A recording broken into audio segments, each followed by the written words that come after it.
Hello everyone, welcome to my corner. Thank you so much for joining me, and today we're going to be going through a lot of papers. As you can see, I've got quite a few, and these have been given to me from some people at UNINET to test out with the Ghost toner system, and I'm going to be using the M452DW, so big thanks to UNINET.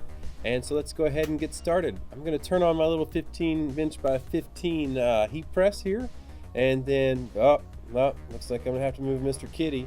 And now you guys know why I have fur on every single one of my transfers.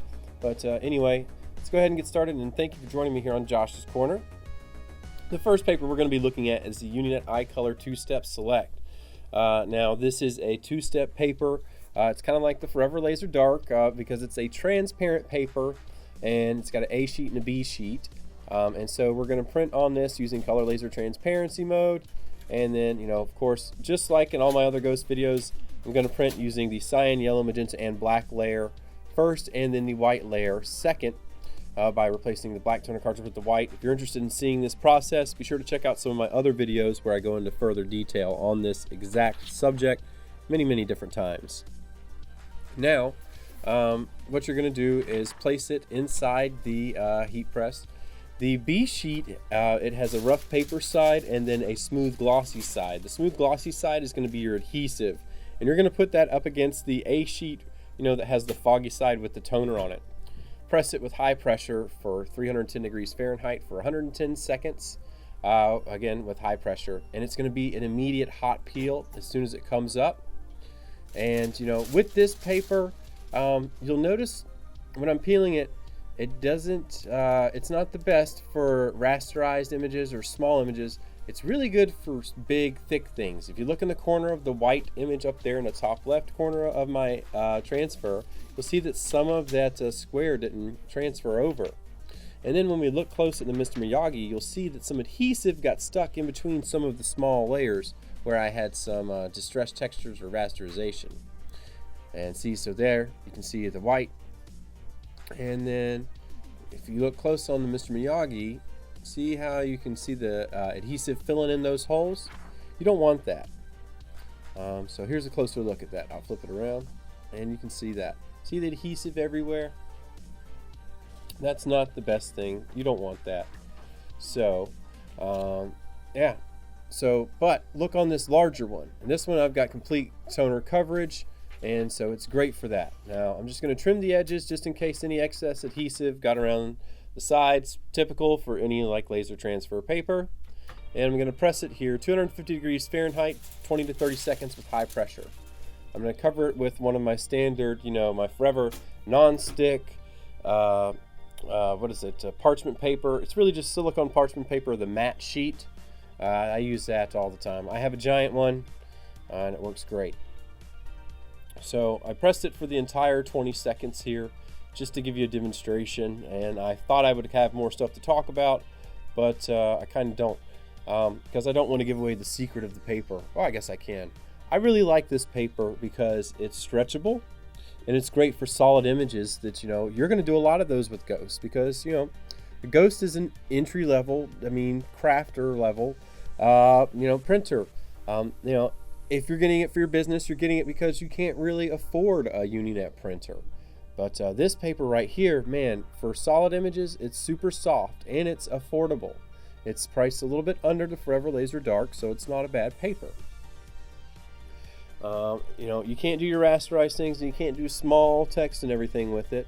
But man, you'll see, peel it just like you would Forever Laser Dark, hold your shirt tight, wait for it to be cold, and then just roll it back. But man, got it, it's soft, it's stretchable.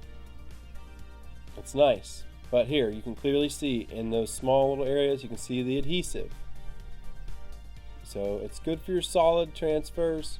And see, look inside the zero. See how some of them are clean and then some of them have an extra bit inside of them. The adhesive can't really do that well in small areas, but man, this big one, nice, full coverage, soft, and then watch me stretch it. Look at that, stretchable, beautiful. So really nice paper, really affordable. Works great with Ghost. I highly recommend this one. It's clear, you can see through it, so it works with your smart cut if you're going to try and split it up and use it for larger images. But just look at that, nice and soft. Even though the adhesive stuck to the small little areas, it still looks all right. But yeah, pretty happy with that. Also, a big shout out to my friend at Devil Decals. You've seen them in a few episodes now. They, they help me with my graphic design because I'm not a designer. So big thanks to them. Veteran-owned business, so be sure to check them out. DevilDecals.com. Thanks again for letting me use your decals. Now let's move over to iColor Premium 2-Step. Now this paper, at first I was like really confused. Why does it cost so much? And then because I didn't do it right. But man, if you get it and you put it through like say a little lamination machine like this, I got one on the way from Amazon. I got the Amazon basic one. I got the wider one so I can do the 11x17s because I want to do the big one. It's only around $25, so I recommend you getting that because this paper, after I pressed it, because I just wanted to see how soft it was because I'd heard some things about it. This is the softest laser transfer paper I have ever touched. I mean, wow, just so soft. So soft that as soon as I found out that that's what I needed to do to get it working, I went and I bought that laminating machine because it's that great. Apparently, I haven't tested it myself, but UNINET says that it has like a 70+ wash cycle, and I'm going to test that eventually. But my laminator is going to be here in 2 days, and then I'm going to test it. But I'm really excited about this paper. So I ran it through twice, using my Ghost, doing my CMYK layer, and then now I'm about to do my white layer. So I'm swapping out the toner cartridge. Again, if you want to see this in more detail, be sure to check out some of my other videos that I've made about the Ghost. You can see me setting it up in the software and everything. So my one complaint with this paper is that it is an actual paper and you can't see through it. So using like the IC split and things like that is going to be a little bit harder. But man, this stuff, it's so soft. Now again, I don't do it correctly because I don't have a laminator when I film this. And I'm pressing it at 270 degrees Fahrenheit for 40 seconds at a very high pressure. Trying to get, make sure there's no air inside of it. Because that's what that running it through a laminator does. Make sure there's no air bubbles inside of the adhesive when it's touching the toner, so you get a nice clean transfer. Because I do several presses here, and you can see around, if you look to the right on that image to the right, I don't get all of the toner or the adhesive to transfer over on my solid big image. Same thing here, see? I kept running into that issue, and that's what running it through a laminator will prevent. So I took some of my best ones that I had right here, and I placed them on the shirt. Probably should have done it more in the center, but I did it here on the right. But I was like, whatever. It's not going to be a good transfer anyway. But I just wanted to see what the feel of it was because I had read so much about it. So I'm going to press it 250 degrees, 30 seconds. This is 100% cotton, and it's a cold peel. I kind of let mine be a warm peel. I didn't, follow the instructions, even though I have the instructions right here, and you can see I'm clearly at the right step. Pressing it at 250 degrees for 30 seconds with medium to high pressure. I can follow the directions, but anyways, I didn't want to, so I didn't let it cool down enough. And so you can see how I've got some of the paper sticking to it. Yeah, that's because I didn't let it cool down enough. And so, but man, I was just so amazed at how soft this stuff was. Just wow. And again, I didn't press this properly. I didn't let it cool down, so that's why I'm having such a hard time.